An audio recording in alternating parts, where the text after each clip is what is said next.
Tonight, we journey to a place of perfect solitude and peace. Before we begin, take a moment to settle yourself. Find a position that allows your body to feel heavy and supported. Let your hands rest gently. Unclench your jaw. Take a slow, deep breath in, and as you exhale, let the day fade away. You are safe. You are comfortable. You are ready to listen.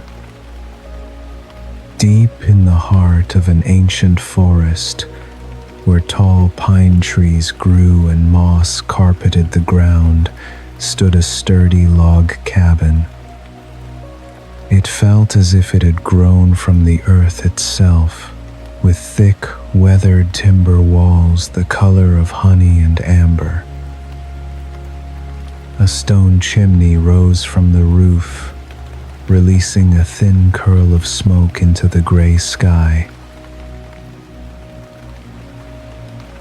On this afternoon, heavy clouds gathered low above the treetops.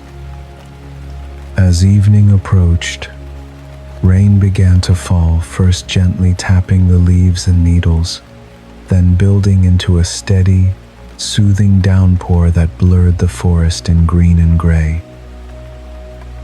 Inside, Arthur sat in his old, soft leather armchair. The contrast was absolute. Outside, cool, damp air smelled of wet soil and bark. Inside, it was dry, warm, and scented with cedar and wood smoke. He held a ceramic mug of hot tea, steam brushing his face as he sipped, feeling the warmth spread within him.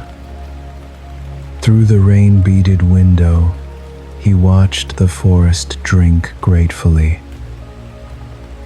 There was a special safety in the cabin during the storm. The thick walls were a fortress, the roof a shield. The rain drumming on the shingles was a rhythmic reminder of shelter.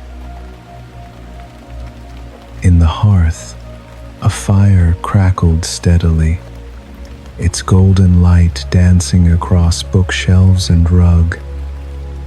Arthur needed nothing else, no place to be, no one to speak to. The forest was his companion, the rain his conversation. As daylight faded to rainy twilight, the firelight grew brighter, shadows softer.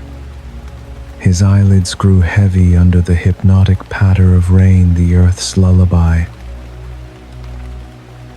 He finished his tea, set the mug aside, stretched lazily, and checked the door lock in his end-of-day ritual.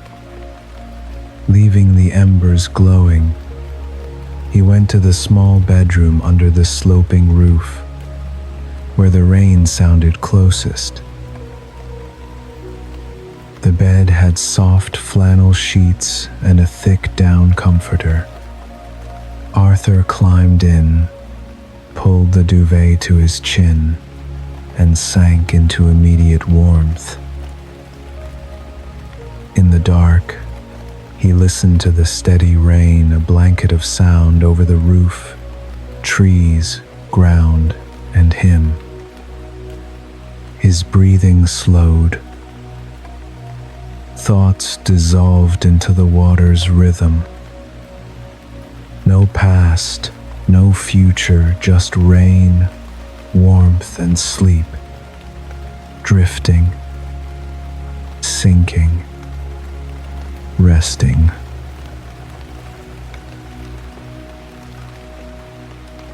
The forest kept watch outside. The cabin held him safe inside, and Arthur fell into a deep, dreamless sleep. Good night.